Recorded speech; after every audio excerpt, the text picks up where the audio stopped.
Oh no, what are you doing here? I mean, I know why you're here. It's the same reason I am, but I really wish you hadn't come.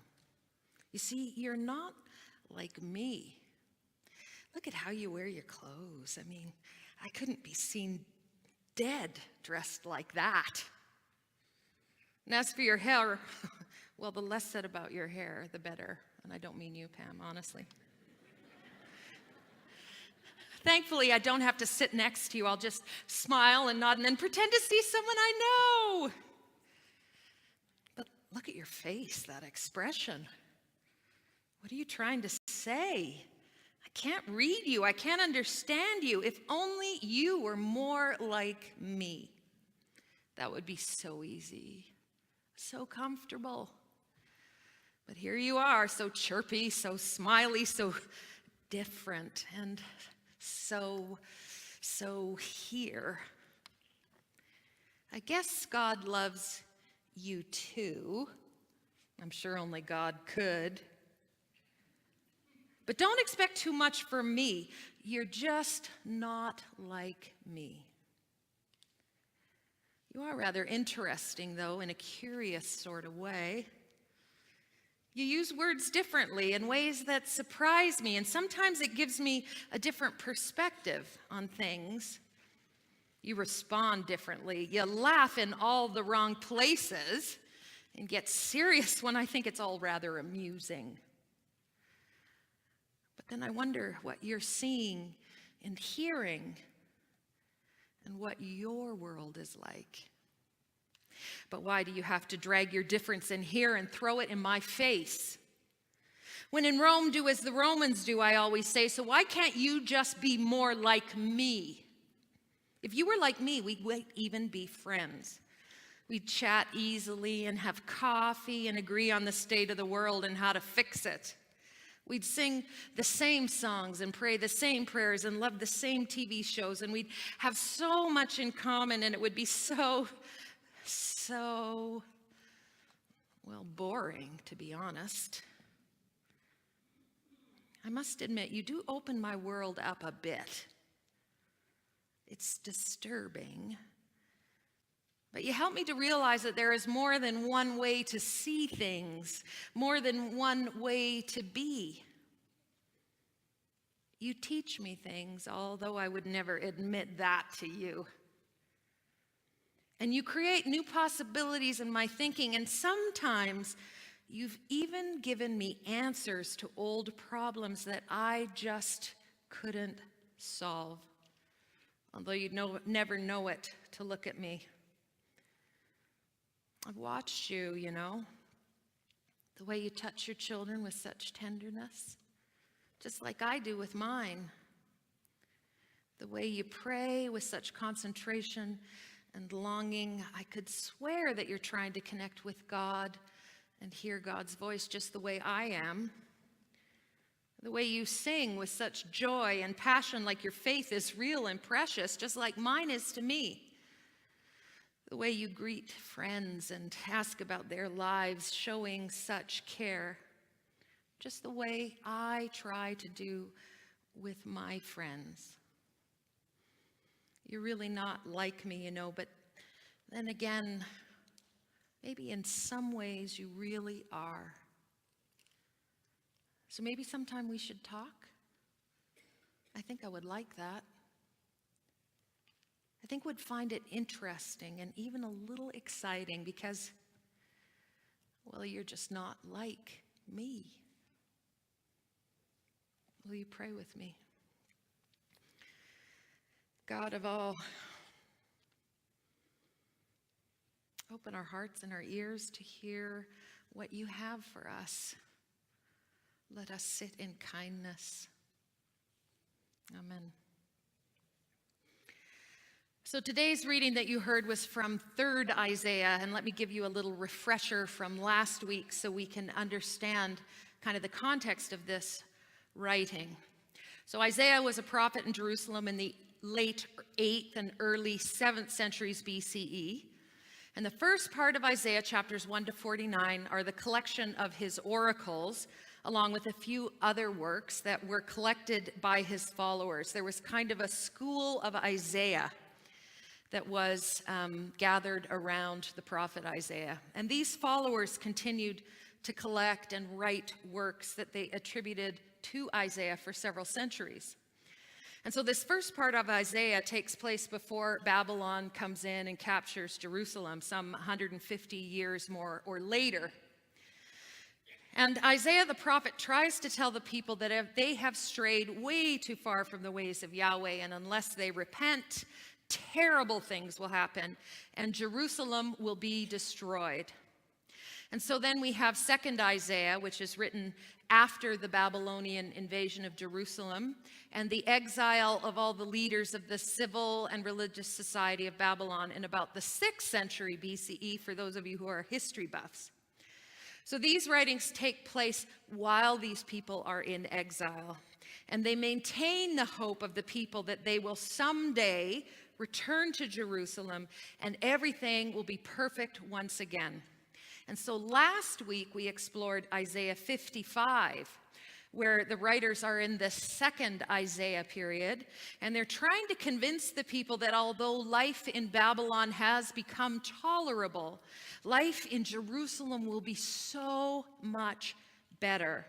And the emphasis is on the relationship with God that's endured even this exile, and the promise of God to be with them and to renew the covenant.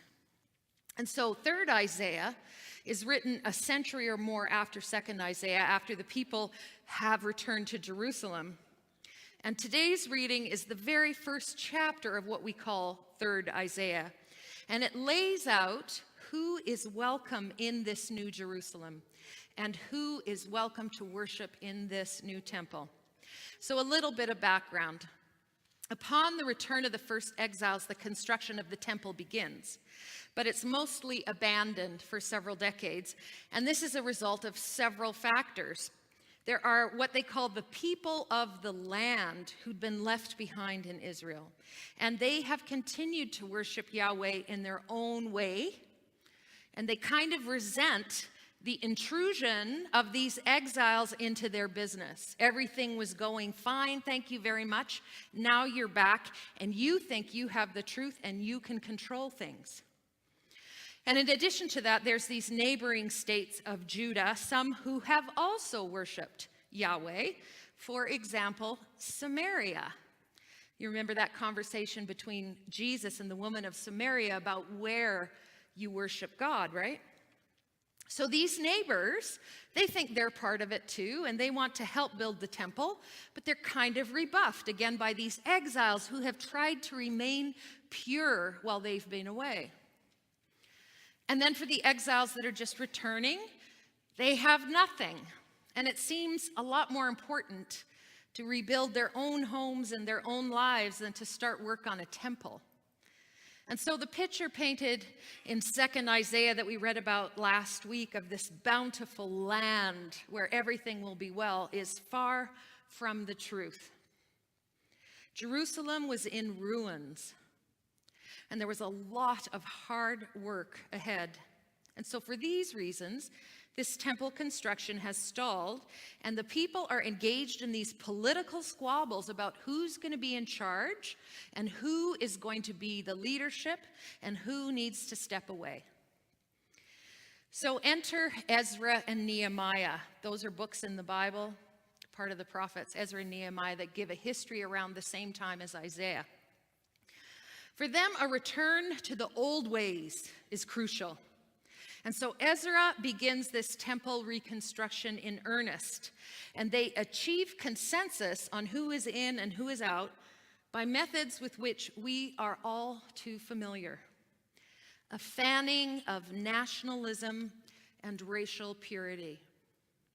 Strict adherence to the religious rituals and laws are the most important thing to Ezra and Nehemiah. And Ezra even rounds up all the interracial families where Israelite men had married foreign women a practice so common that it takes several months for them to do so. And ultimately, he deports or excommunicates the women and the children of these unions. Because for Ezra and Nehemiah, this is the only way that Israel can survive and rebuild. This is one of the visions for Israel that is being promoted, even legislated in the time of 3rd Isaiah. But in contrast to Ezra and Nehemiah, 3rd Isaiah offers an inclusive vision of this new Jerusalem that they are about to build. These two visions, and probably more, are competing for the future of Israel. Will it be a pure race? Will all people worship in the same way in the temple as they did in the early days?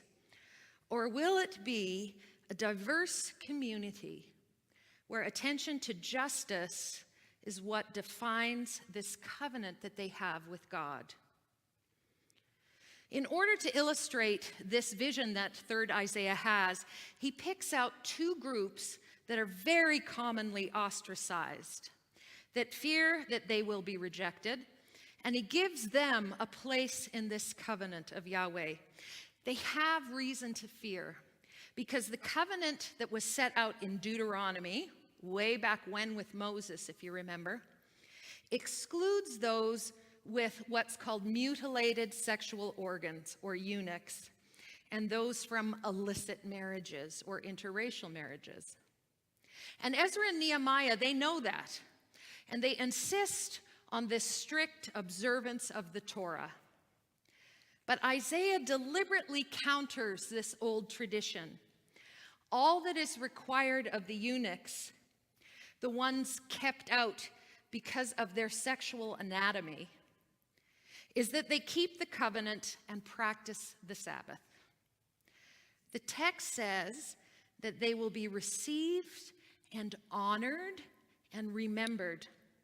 And because they will have no children, who usually do the remembering and the honoring, the community as a whole is tasked with these duties in a way that is better than any child could. And then the second category that Isaiah uses is foreigners. And this requires similar adherence to the covenant of Yahweh and the keeping of the Sabbath. That's all that they must do. It says those who are drawn to Yahweh, who wish to join the community and to be part of the people of God, are welcome. And so 3rd Isaiah wants to overcome every obstacle to inclusion that has been set before these people who are trying to rebuild. Every defensive and fearful limitation that is placed on who is in and who is out is swept away in these verses where Isaiah welcomes the eunuchs and the foreigners. And so you might wonder what all this has to do with us. Or maybe you don't wonder, because you only need to scratch the surface to understand that the forces at work in our time are the same as those of 3rd Isaiah and Ezra and Nehemiah. They are present here in our world and our church. And I'm going to leave aside the obvious parallels to cultural things now and concentrate on our church.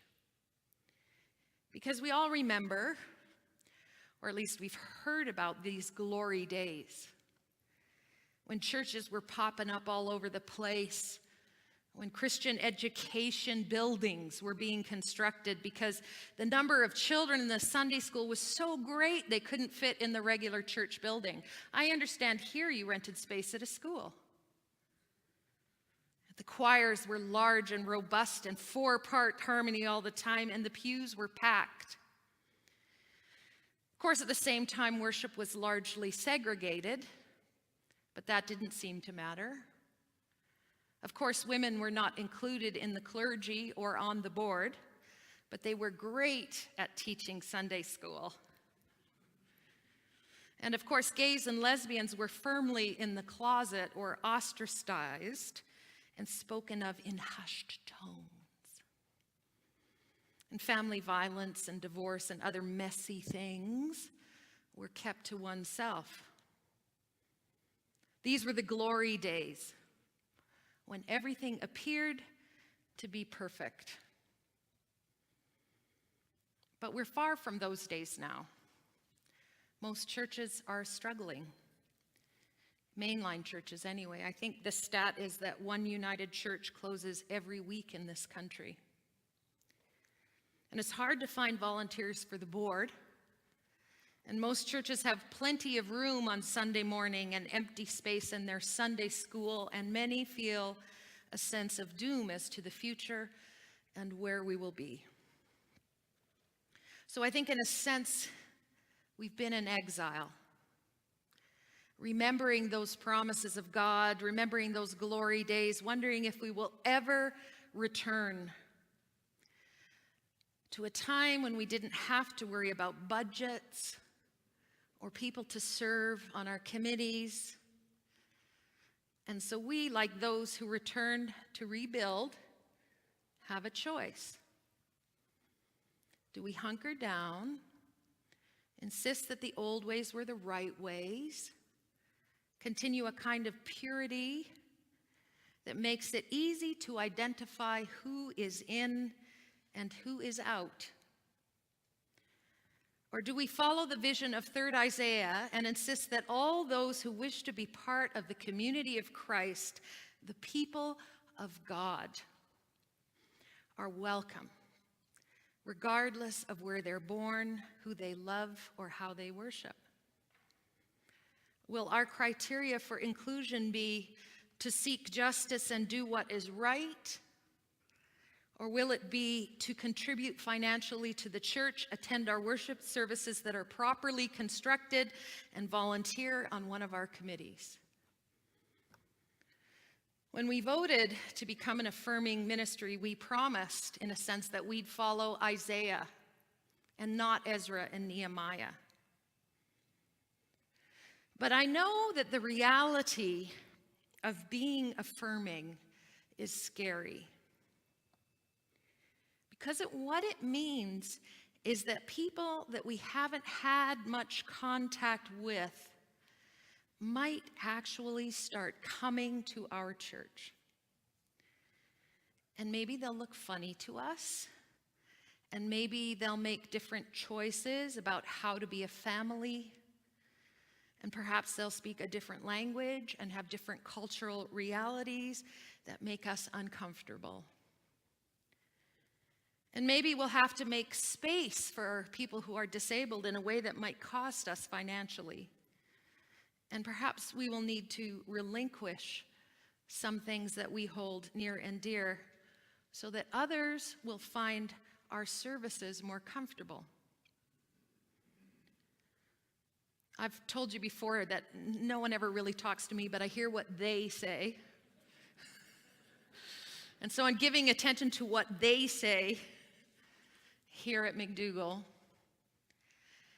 I know that some of you, even some of you that voted yes to becoming affirming, are struggling with where this will lead. And I want you to know that I understand. I know that we can embrace intellectually certain concepts, but react very viscerally to the reality. And this incongruity between what we know in our minds and how we feel in our gut needs time to evolve. And I understand this because I've been through it. And I'm going to make a true confession, so you'll see what I mean. 25 or 30 years ago, I was already a strong proponent of inclusion of LGBTQ people, gay and lesbian people, into the Christian community. And this was really because I had friends that were gay and had been set aside, and I wanted them to be included. But I remember having a conversation with friends who were also supporters of gay and lesbian inclusion about whether gay people should have children. And I argued that it wasn't fair to the kids to be the ones who had to break down these barriers. And I'm actually kind of ashamed that I ever thought that way, but I understand why people do.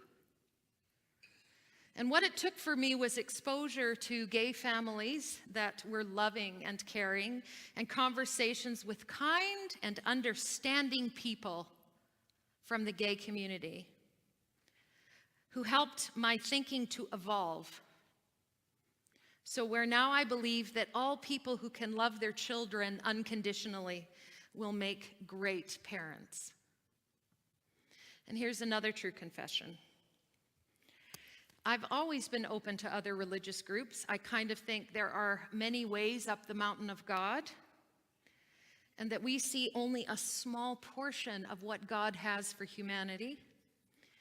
But about 15 or 20 years ago, I was with a friend of mine, and I saw a woman who has very pale skin and blue eyes, and she had on a hijab and a burqa, a covering, and I remember saying it really bothered me when Western women were asked to conform to Eastern traditions when they married men from other faiths.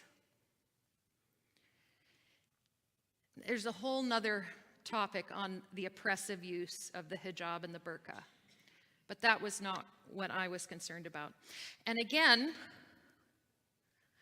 readings of Muslim women and conversations with Muslim friends led me to understand that many times these coverings are signs of faithfulness, and that they're not oppressive to them at all, and that just as we have welcomed converts to our faith historically, some Christians born in Christian families, in acts of conscience and conversion, follow other traditions.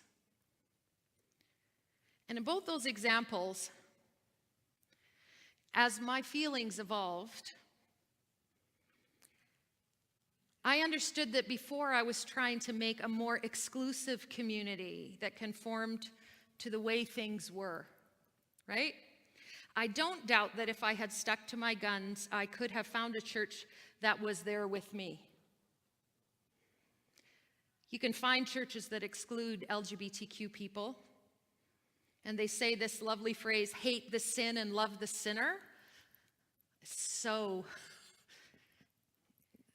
distasteful to me. And churches that think that the foreigners are excluded from God's covenant. But in my being open to all that God has for us, I found in my United Church, which I joined later in life, that though we have struggled and faltered and been our own worst enemies from time to time, we as a denomination, and now we as McDougall United Church, are stumbling along towards a community where justice and doing what is right are the hallmarks of our covenant with God. We are becoming the people of God in a new and living way. And it's scary, and we don't know what it's going to look like. But we follow. May we continue in this way.